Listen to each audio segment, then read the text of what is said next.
201 for a 1-minute break, but we're going to start the pledge. Okay. I pledge allegiance to the flag of the United States of America and to the republic for which it stands, one nation under God, indivisible, with liberty and justice for all.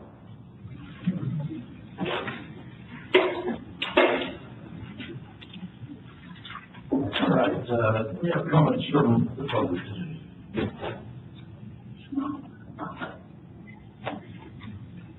Good afternoon. My name is Heidi Meyerhofer, and I am the field representative for Senator Marie Alvarado Gill. She's District 4 Senator, and she covers all of the Tahoe Basin, as well as 9 other counties, 13 in total. It's a big district, but we're committed to making the rounds and introducing ourselves and making our office available. And to that end, I'm here today to introduce myself and tell you that I have mobile office hours in South Lake Tahoe on even month, the 4th Tuesday of the even month, out at the City Hall from 2:30 to 5, and then I'll be sitting in on some board meetings, or city council meetings there. So anyway, I'll be available, and if something comes up between those times, I'm going to give you my card and contact for our office. But I'm going to sit in on that meeting today and get to know what's happening with your utility district. So thanks for having me. Wonderful. Board members, do you have any questions or want to say anything?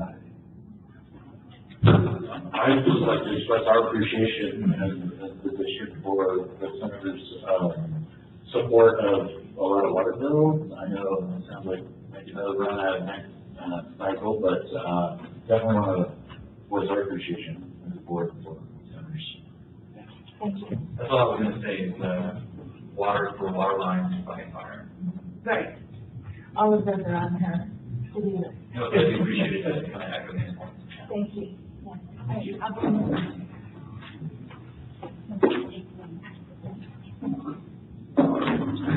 And I'm sure you're going to show it, right? Yes. Thank you for coming in today. Really appreciate it. And senators, and doing your work. Really appreciate somebody sets up like that. And we actually see results here in the basin. That doesn't happen very often. A lot of times down the west slope, but it's here we're seeing a lot of the senators. Okay, thank you. Any other public comments? Seeing none. Do we have any corrections to the agenda or consent? Very good. We have a motion to approve the consent calendar. I'll move to approve. Second. Moving second. Any discussion?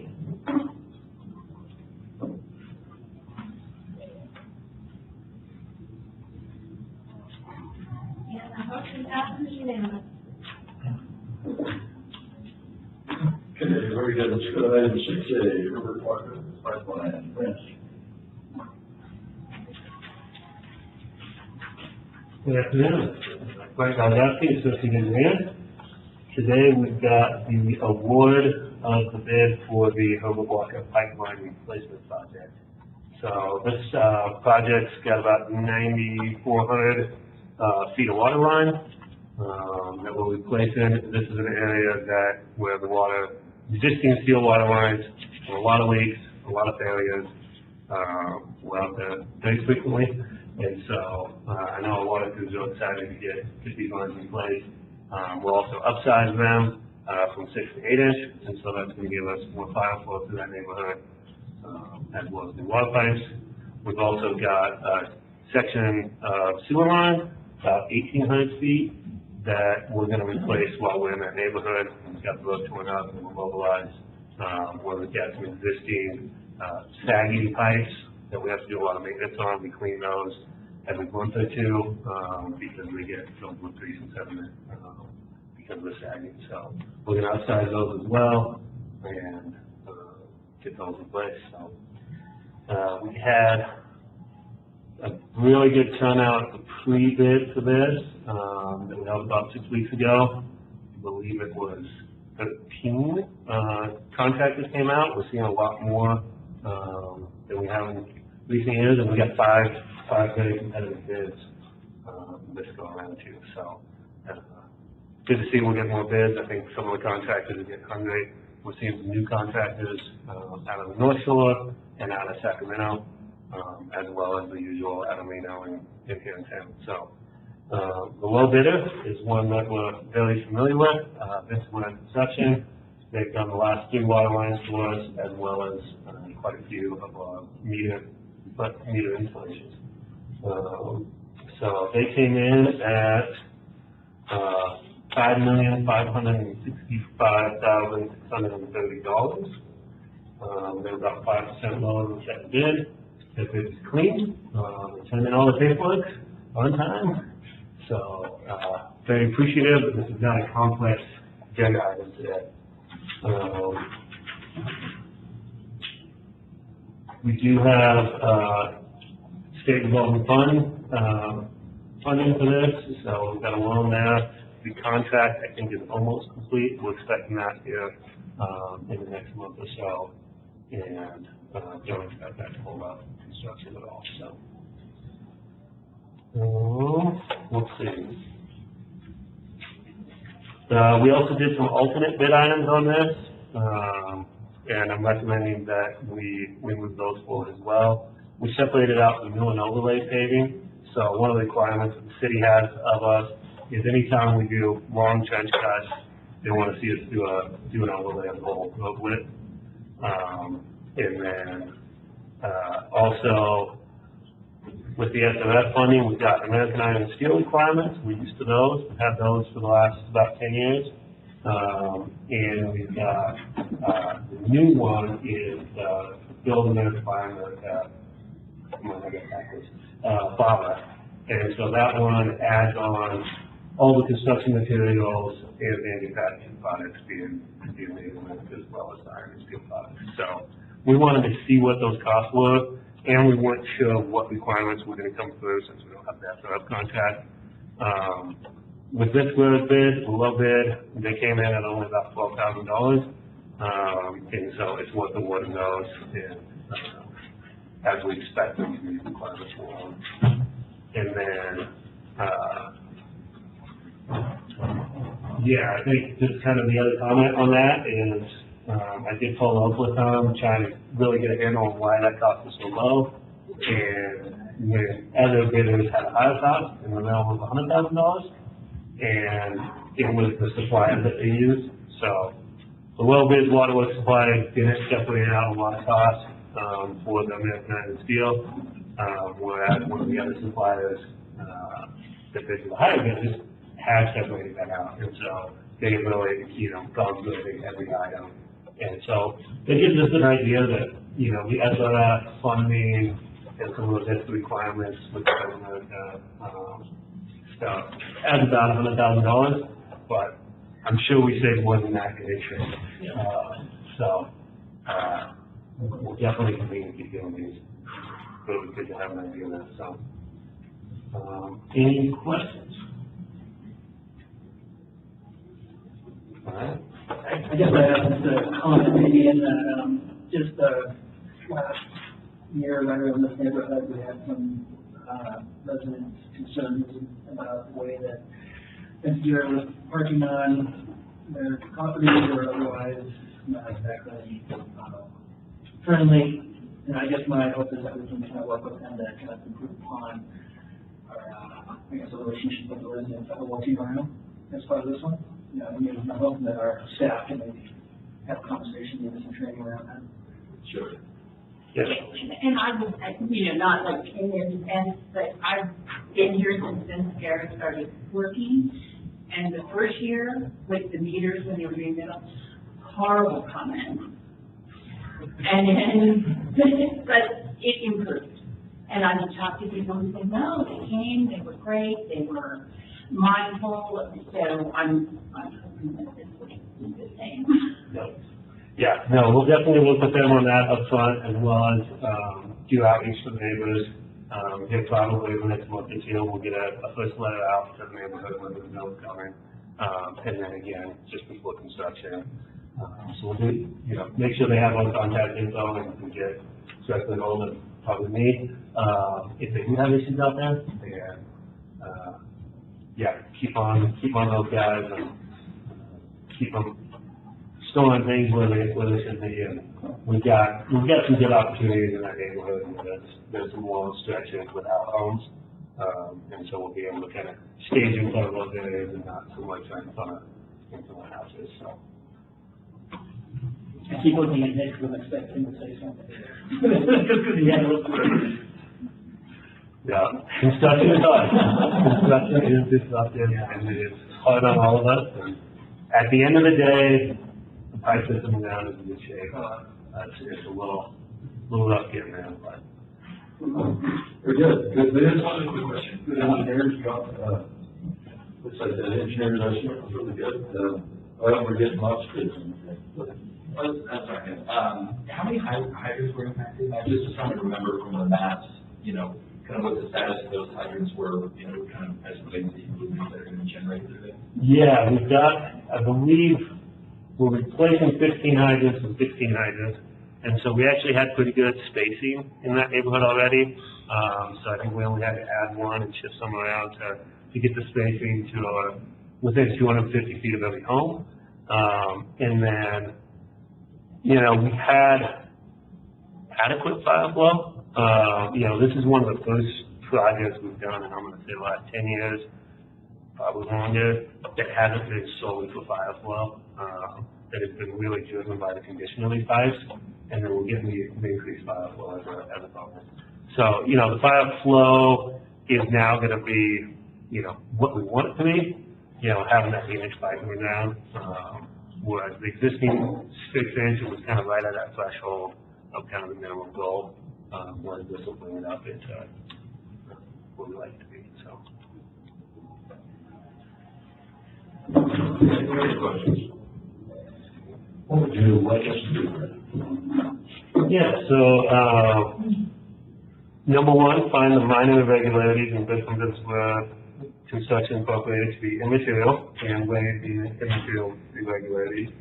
And two, award project to the lowest responsible bidder, Pittsburgh Construction Incorporated, in the amount of $5,565,630. So moved. Second. Moved and seconded. Any board discussion? Any public comment on this one? Hearing none, let's go call for it.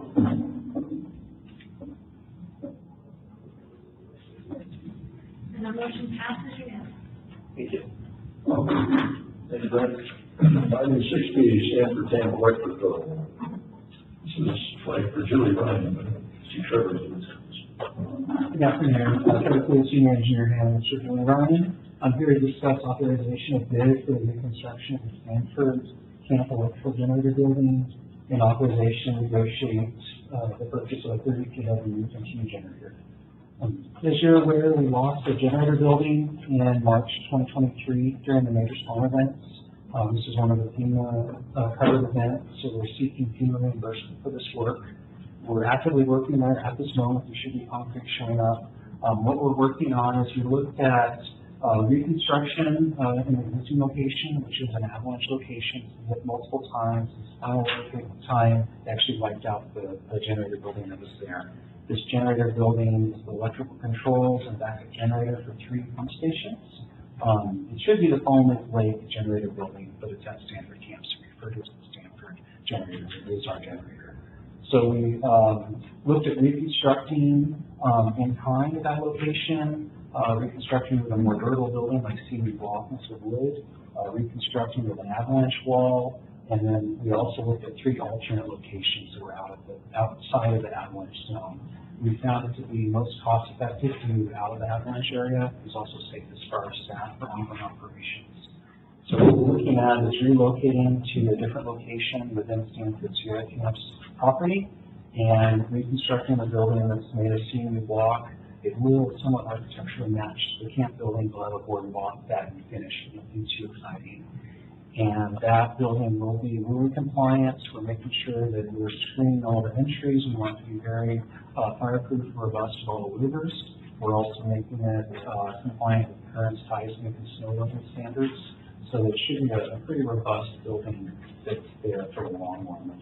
By relocating the building, we're also moving on Liberty's grid from a connection point that is frequently subject to avalanches to an area that serves as Stanford's main lodge. So it's a much more reliable power connection, so we think we'll experience shorter generator run times. The work that I mentioned that we're completing right now is to move from this temporary setup that has like a garbage bag over the electrical panel to a panel that we can service during the winter that's out of the avalanche area. So we're doing a bunch of temporary work. The majority of that we think will be covered by FEMA. Some of it might not be, but we're doing the critical to get the generator out of this avalanche chute and the electrical connection out of the avalanche path. So that work will be complete. It represents about half the overall construction cost. But to be eligible for FEMA reimbursement, we need to competitively bid for the remainder of the building construction and replacement of electrical equipment. So that's what we're asking for in this authorization to bid. We're estimating the cost of that work is $315,000, and we're also requesting authorization to negotiate the pre-purchase of the generator that's estimated at $66,000. The pre-purchase of the generator, why we're doing that, the district uses NTU generators primarily. We found our electrical and instrumentation crew is familiar with programming those. That's for things like alarms, low fuel, high fuel, vibration, heat, things like that. We also are very familiar with working on those motors. It's a pretty robust unit, has a John Deere engine, diesel driven. It's a pretty solid unit, and we found that they've been cost competitive with similar models from CATs and others. So with that, I welcome any questions. Otherwise, I can read the requested board action. Questions? No, just real quick. On the pre-purchase, so you're basically purchasing and then not receiving a generator for a period of time? Exactly. There's currently a 35 to 37 week lead time on that generator, and that's kind of a critical thing I should mention. But that's why we're seeking this award now in December, or seeking authorization now in December to advertise in January. We really want to get this pre-purchase going, so we're barely going to get it in time for next winter, even with this early action. The other element of this project is Stanford Sierra Camp has a very full summer schedule, and so we're typically working around their programming, so we're trying to get a contractor on board, so we might be able to get a little bit of work in ahead of their season, and then have everything procured in time. I just say thanks for anticipating the questions I was probably going to bring up.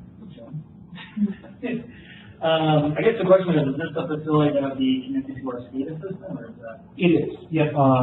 Part of the breakdown is an antenna. The antenna is actually going to go on Stanford's lodge, because that's the high point for getting out. But it will be on our SCADA system.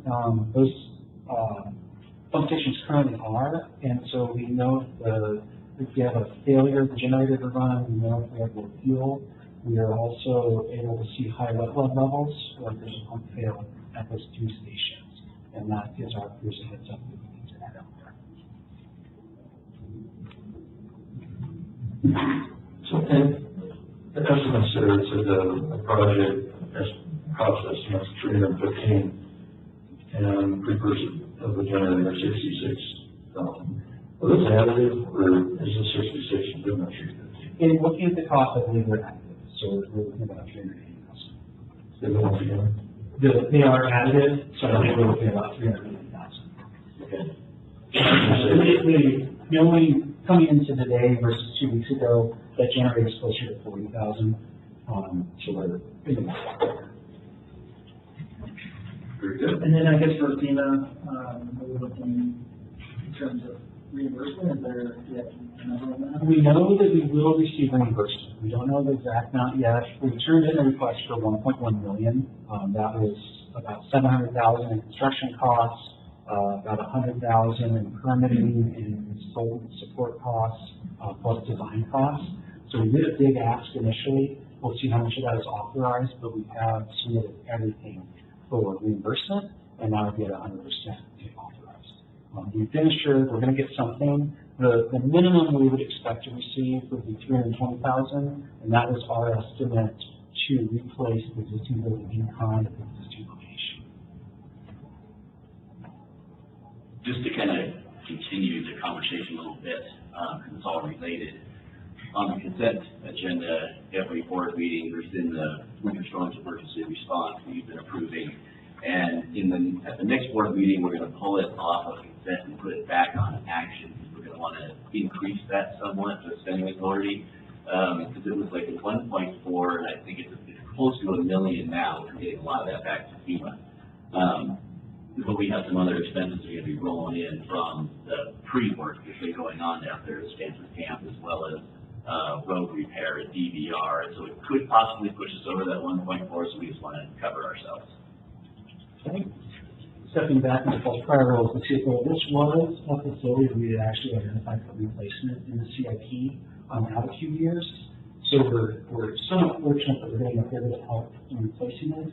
But it is a facility we identified as needing replacement and relocation. So it's not entirely accounted for. So we're fortunate that we can receive some help. Very good. Any other questions? Looks like good work. What's the desired action? I'm requesting that the board authorize staff to advertise for bids for the Stanford Camp electrical and generator building project, and two, authorize staff to negotiate and purchase 30 kW NTU generator and accessory components. Motion to approve?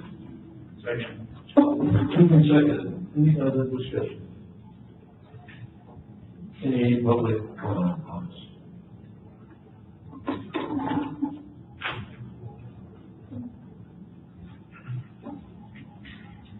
And that motion passes unanimously. Thank you.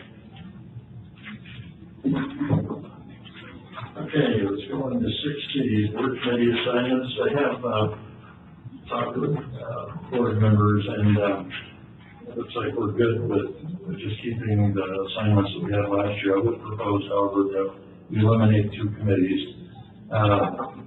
Standing committee number 5, the organizational structure, service and efficiency. We're done now with that, happily. So let's eliminate that committee, and then the AD-HOC committee for general manager recruitment. We're done with that one too. So with those 2 eliminations, if board members are satisfied that we're going to keep these, I don't think this requires a motion. This is a Actually, the general counsel will go ahead and take action on it. I'll just read the standing, all the committees as they stand, with the changes that you've made. Just so we have it in the record. So for the standing committees, we have Executive Committee, Peterson and Ronzo. Finance Committee, Peterson and Haven. Water and Wastewater Operations Committee, Ronzos and Haven.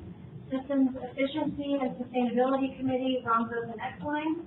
We are eliminating the Organizational Structure and Service and Efficiency Committee. For the AD-HOC committees, we have Lakeside Park Associates, Sheehan and Ronzos. Workforce Housing, Ronzos and X-Line. Tahoe Keys Negotiations, Ronzos and X-Line.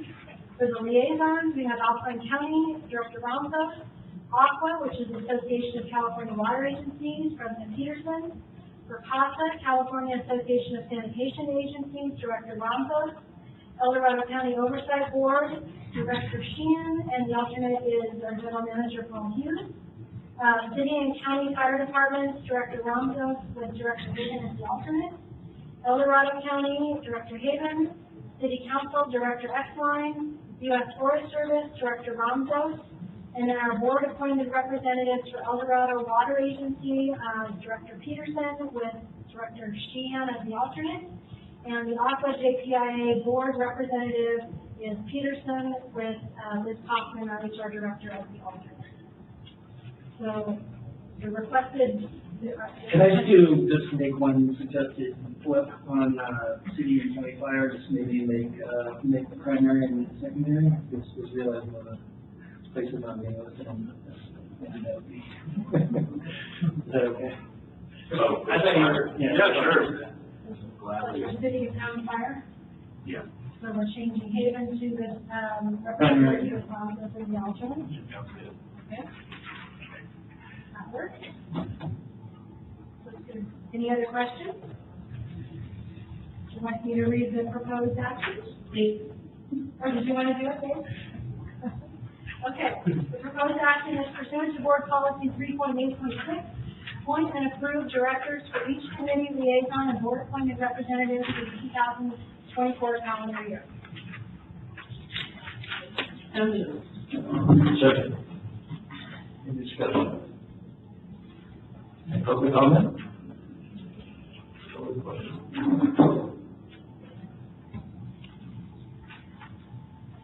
And that motion passes unanimously. Okay, let's move on to item 7, standing ad-hoc committees and liaison reports. Start with Mr. Davis. I don't have anything to report.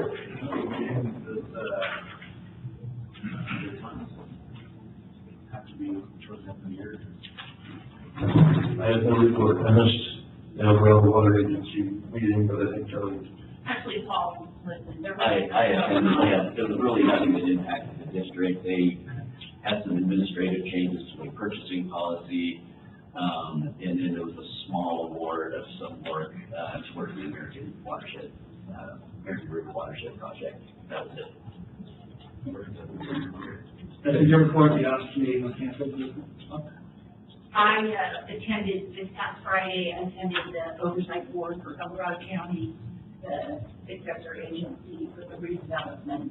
And it was pretty much the usual, just approving payments of standing debts that we have. But we also touched on some surplus units that have been purchased by the city and are going to be sold hopefully for an affordable housing development. It sounds like it's going to be a little bit interesting in that there's also going to be some commercial property, like the ground floor is going to be commercial property, and then the affordable units would be on the upper floor. So that makes it a little interesting, but hopefully will also make it pencil out so that it works. And that will also lead to a surplus of funds, of which I checked with Paul, and we will be getting that. And that would be in fiscal year 2024-25. Nothing for me, just a quick question. I couldn't recall really, the next efficiency meeting. I know we were talking about it in January, but, didn't see it, so just curious where the status of that is. Yeah, I don't know the date off the top of my head, but I will look on my calendar and report out before the end of the meeting. Any other board member reports? Well, I was just gonna say, I really appreciate going to the Christmas party. That's not, my A game for bowling is crap for everybody else, but I really do appreciate the invite. You know, I also last week, I attended the EPP meeting and very well attended. I'm not sure if she and representative and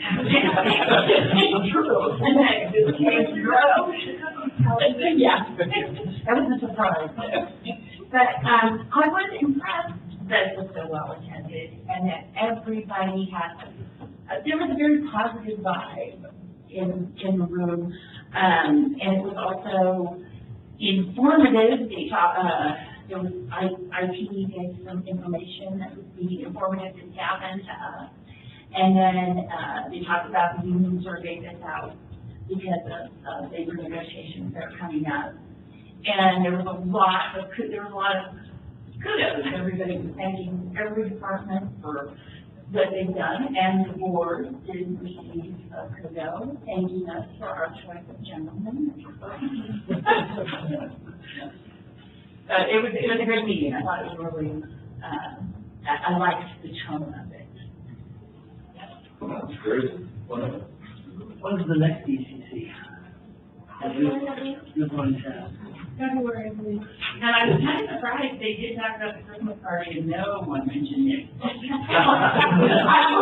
not gonna throw my hands under the bus now, but. No, I let them bowl on some coffee. I'm anything sad. We might have something on the gutter though. Lies. We got some evidence. All right, item 9A, septic infrastructure well update.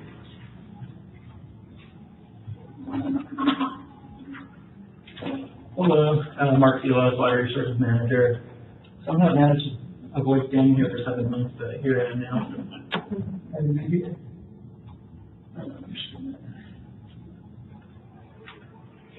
Is that all maximized on your screen? Yeah. I can't see through that. Let's try another channel here, see if that pulls up.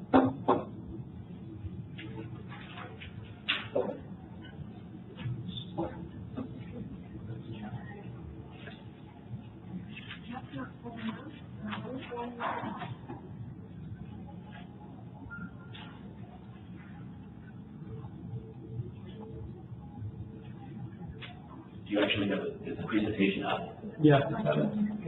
Can't see it on the screen. Let me just grab IT. So you'll want to see the pictures. While we're waiting, so last week, my wife and I went to, Maui, and, just north of Lahaina, and I just note to everybody, it was a very odd fire. Most of the fires we've had in California, forest fires, rain fires, and they may have spread into the city. You know, Paradise got burned up that way, Santa Rosa got burned up that way, but this one, it started in the city and ended in the city. The fire was completely in the city behind the head level. It's just one big black cinder. I mean, there's a few buildings sticking out of it, but, pretty much gone. We were worried about how the public might regard us as tourists going back. They were fine. The restaurants are open, people are working. It's a very ordinary vibe there. There are a lot of, homeless camping on the beach. So when you walk up down the beach, you see tents and stuff. They'll probably clean that up. I think a lot of those homeless are not displaced people, they're just ordinary homeless that are capitalizing on the sympathy of everybody. So that, but all in all, the vibe was fine. I think they're open for business. They're happy to have people there. So not a lot different than what we experience around here. People, some people get really put out, but once business gets back, they really need the customers. So, anyway, encourage everybody, if they're kind of hanging on the fence, to visit Maui, do it. The homes were not that crowded, so that part was nice. We were able to get into the restaurants, so we wouldn't have been able to, ordinarily. And so that was pretty cool visit all in all. So, anyway, looks like we're right. Was it friendly or going to put Tahoe fire chocolate? Yes. So, given the time, I'm trying to calibrate the time. I think when, the amount of time since Lahaina, Tahoe was about, I think, the same vibe. It seemed like we recovered fairly quickly. There's always those stodgy people who say, get out, but for the most part, people recognize that the tourists are very important to our business. Are living up here. So, okay. Well, thank you. So I'm here today to give an update on a recent inspection that we did at the South Upper Truckee well, and I'll kind of be talking about the findings from that inspection, and then also potential next steps in the path forward. I'm also going to take this opportunity to really briefly introduce our wells asset management program that we've been developing in the engineering department here at the district. Just as a refresher for you all, we're 100% reliant on groundwater here at the district. We have 14 wells that were constructed between 1959 and 2004. So this represents a really wide range of ages and conditions. And a lot of these wells are either in need of maintenance or kind of nearing the end of their serviceable lives. They have a wide range of capacities from our 3600 GPM Bayview down to 90 GPM standby wells, and a total asset value of over $30 million. And despite our heavy reliance on our wells for our water security, we've historically taken a more reactionary approach to maintenance. And so obviously we all know with the failure of the well screen at Paloma in 2020, which caused that well to be taken down and offline for 3 years, even through now, we really need to take a more proactive approach to kind of get ahead of these issues before they happen. It's a lot cheaper to prevent than to react. And so in that note, we have been developing this well inspection and rehabilitation program.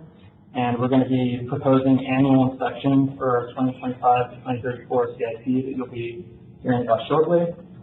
And this program is going to include an inspection, cleaning, and light rehabilitation of our wells. It's going to give us an opportunity to really get down in there and see the conditions so that we can inform future capital projects and hopefully avoid emergency efforts like a Paloma. And I started by putting together a prioritization report for this program to really determine, like, in what order and how important are these wells to get ahead of the inspection calendar. And so we did like a quantitative prioritization of the wells. We looked at 11 different categories that were related to likelihood and consequence of failure, both with the downhole equipment and the well structure itself.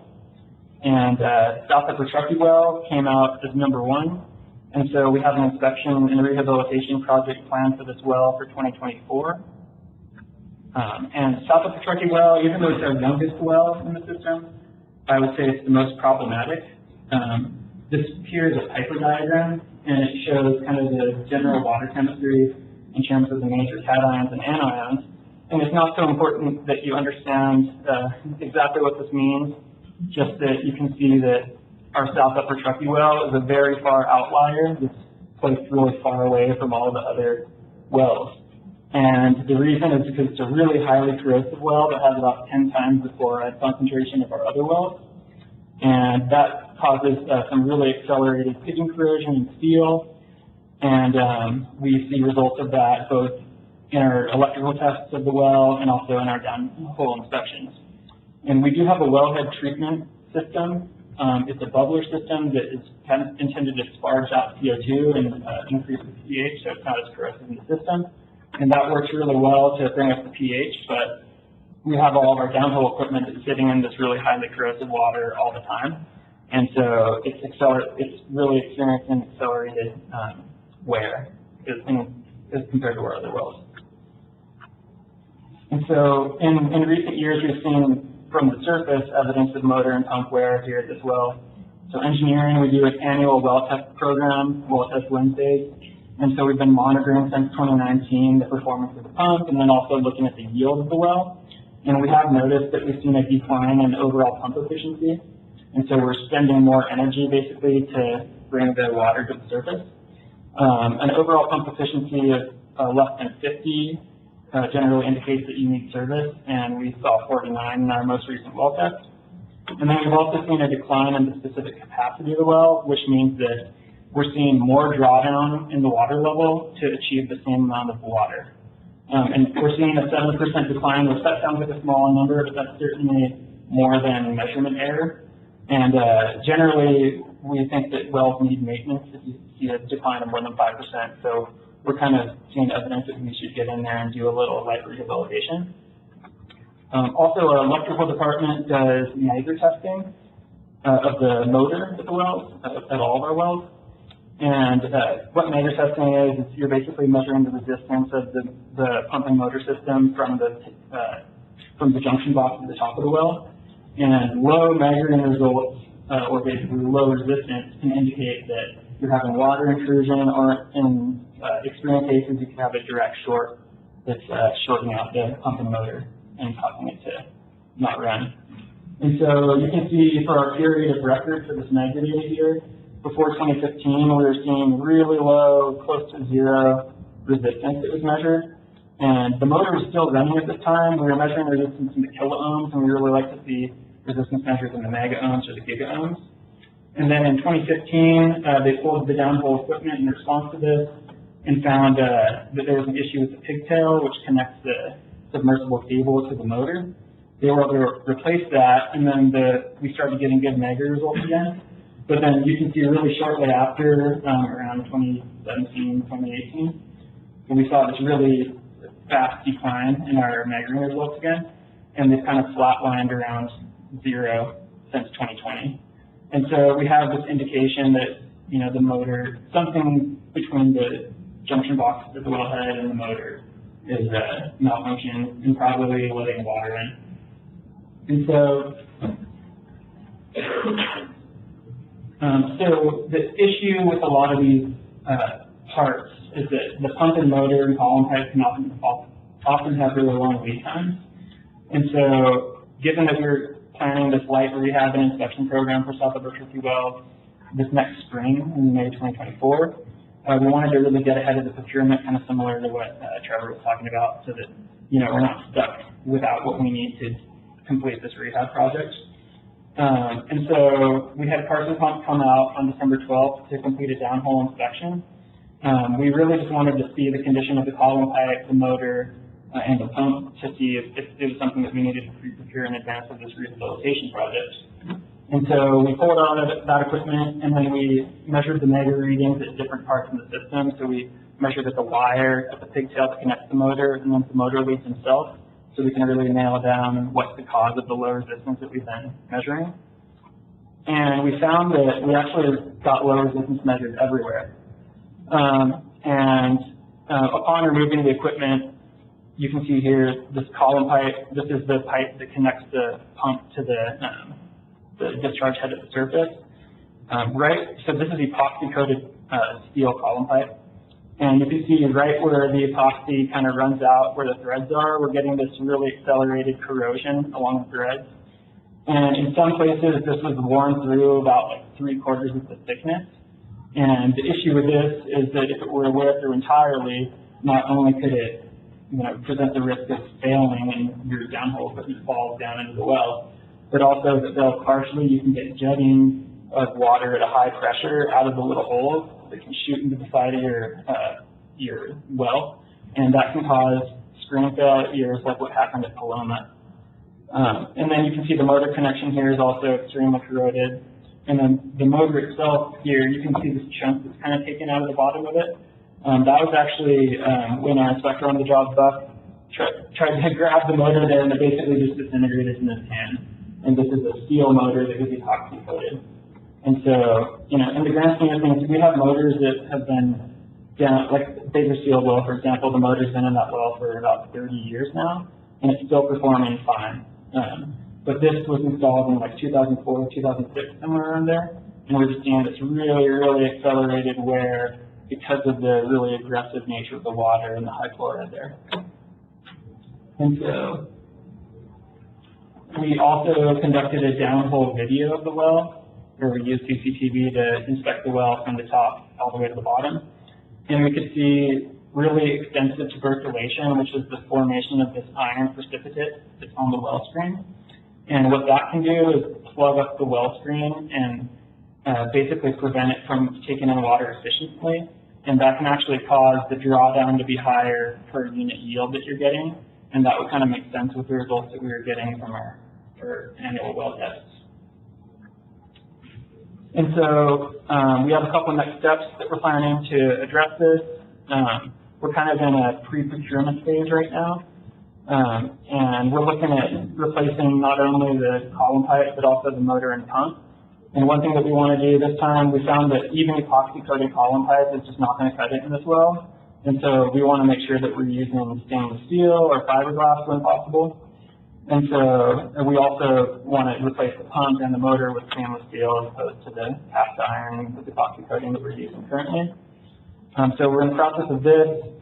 This procurement is likely going to be done through one of the purchasing exemptions for special circumstances.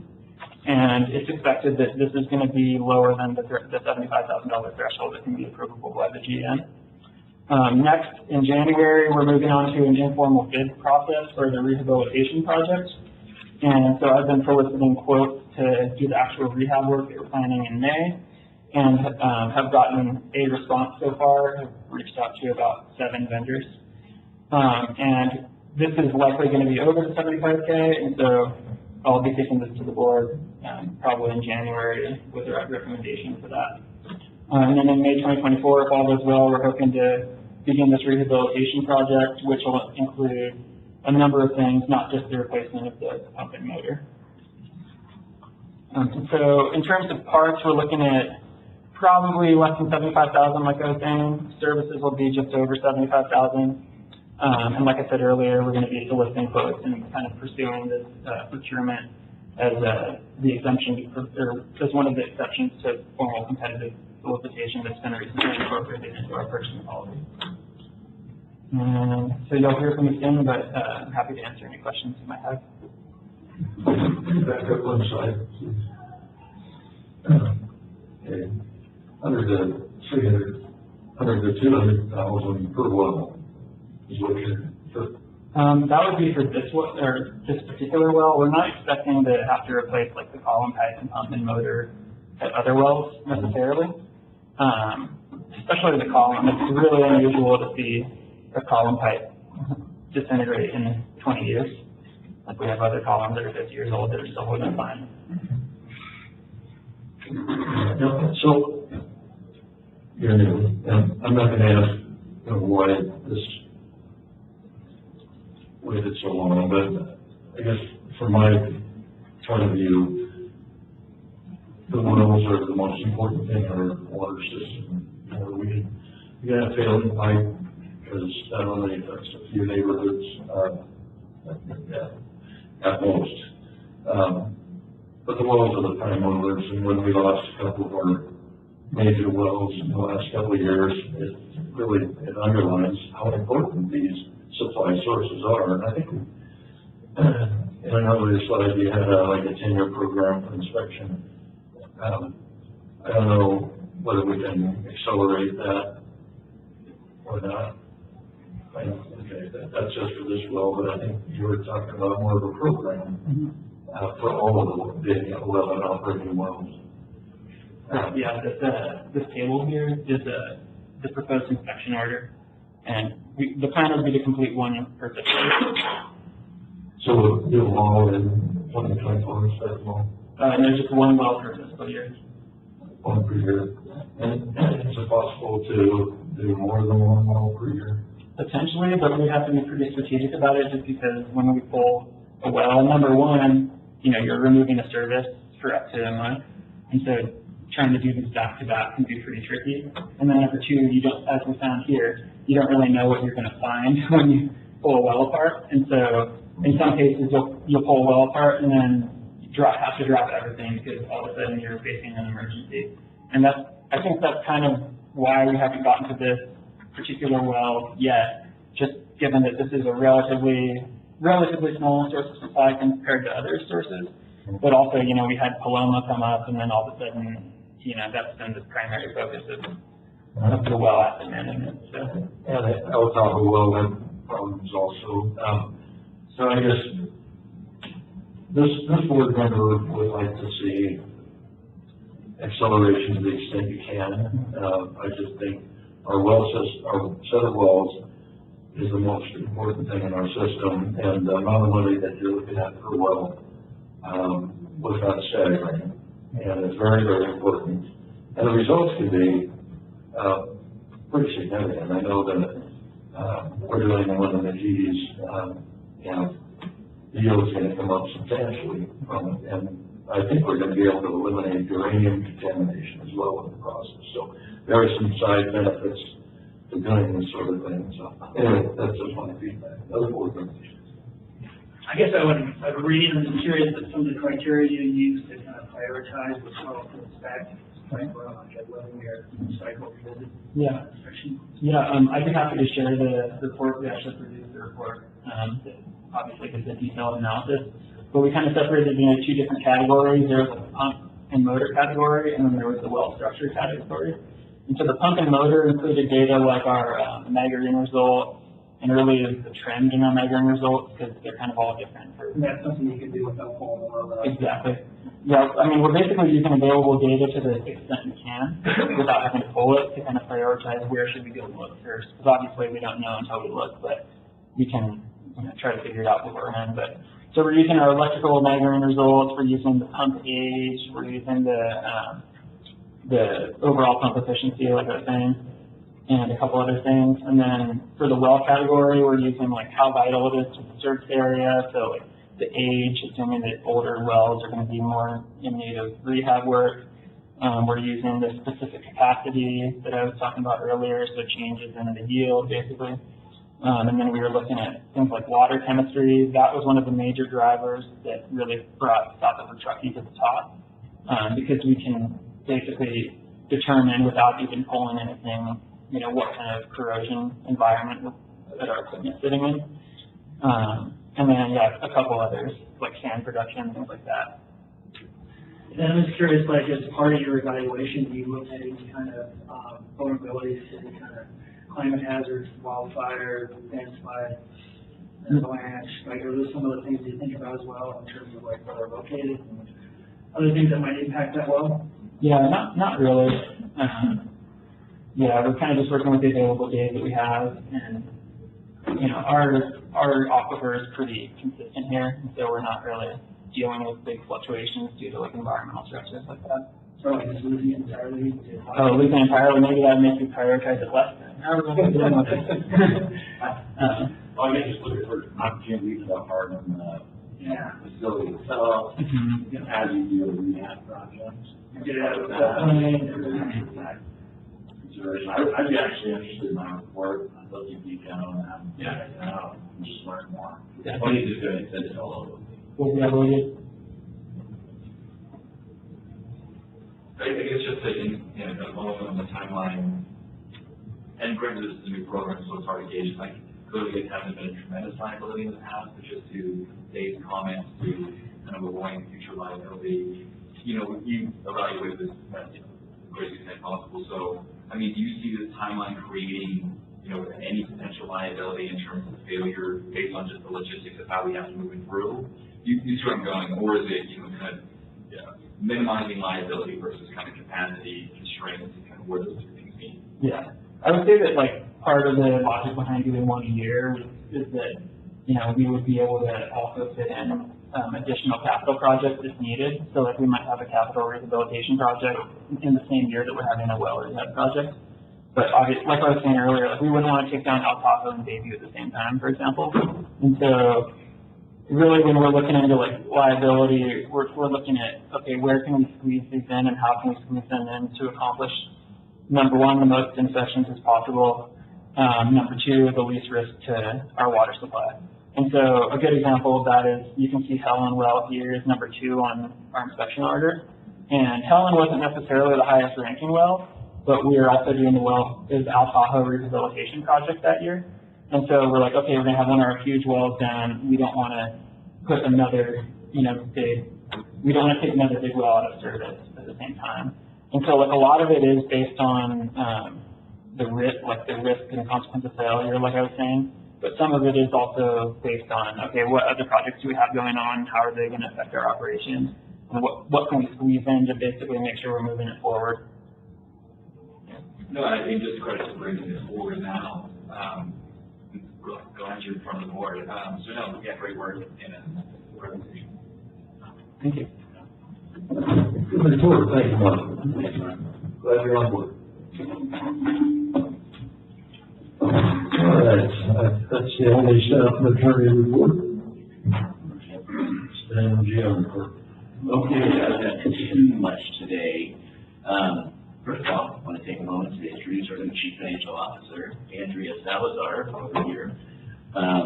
This is her second week. She started, last Monday. And just as a reminder, she came from the Lake Tahoe Unified School District, where she was the Deputy Superintendent, as well as the Director of Business Operations. So we are very happy to have her here, and she'll be thrown into the fire here real soon. Okay. Thank you. Really big ball shoes ago. Yeah. The bar was very low. Yeah. Welcome in, Grant. So as a reminder, no board meeting, January 4th, that is going to be canceled. Melanie's going to put out that notice today after the board meeting. Get ready though, because we are going to be very busy the rest of the fiscal year with multiple workshops, closed session items.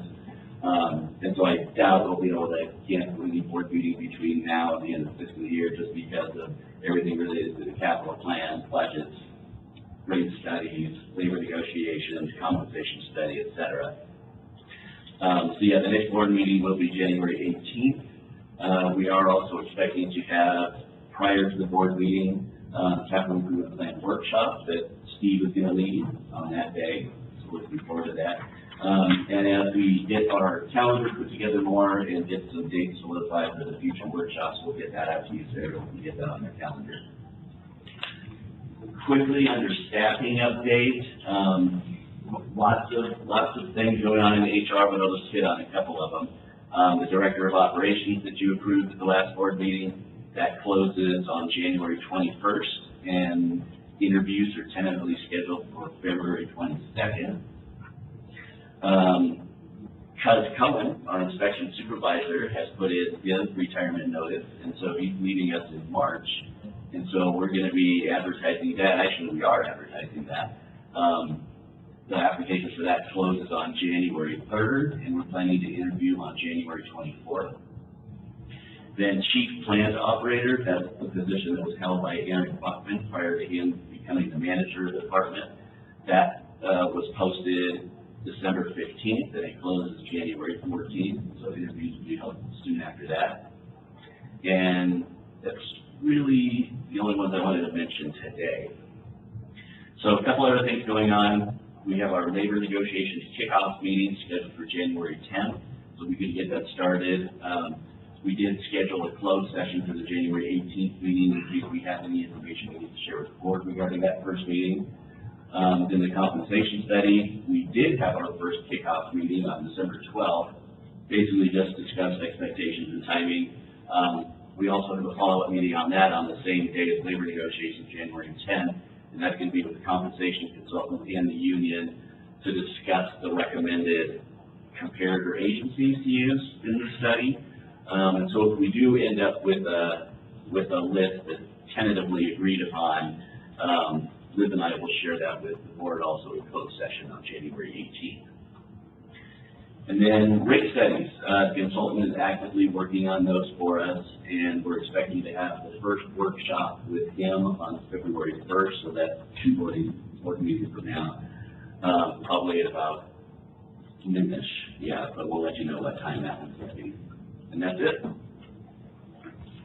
Just had a question, just curious, do we have any updates on the solar project and where we are with that? And what's going on there? I have not heard any updates. Do you have anything, Trevor? It went through design review with the city successfully, so that was good with minimal comments. I don't know if you're there. I was there. Director, fine. And so that was good. And then, we've had, tree contractors on site that are providing bids to the proposer, to Satin Solar, a developer. I don't have any updates beyond that. So things are moving along. They're designing the access road and the drainage and the tier needs. They initially just wanted to have a dirt road going through drainage. Little things like that we're working through with the developer. It is moving forward. I don't have any firm dates for when they're breaking ground or when we're receiving final permit. Timber harvest plan went through. I think that's the latest permit update. The last outstanding approval TRPA. It made through the city, so it would be TRPA, a tree removal plan. I think those are the last 2. We also need a permitting through Lahontan, and I don't know if that's approved yet due to the area of soil disturbance. And I have not heard about their engagement with Lahontan yet, so that's gotta be one thing. And that's pretty basic, but it's just a big SWIFT plan. But I have not seen one, I haven't heard numbers on that. Yeah, I wish we just had some leverage to TRPA. We don't have some leverage. I will say, the site walk with Paul Nielsen before the snow fell, along with Tier-based Forester, they didn't see that in qualms with those project area or scope and limits. That's And just to know, depending on the permission regimen, especially with the snowfall we've had up to date, this elevation, I'd still love to see if we get rid of those trees before ice.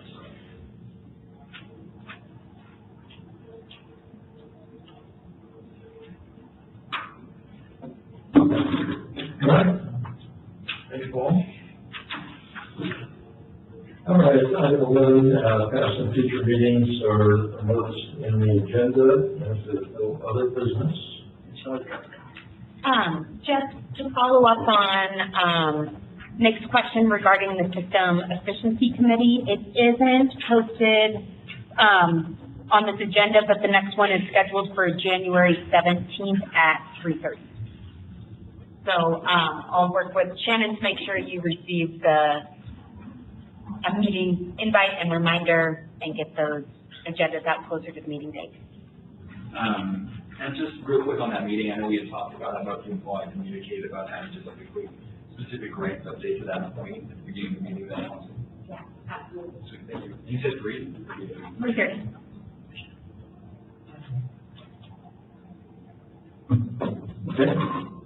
With that, happy holidays, everybody.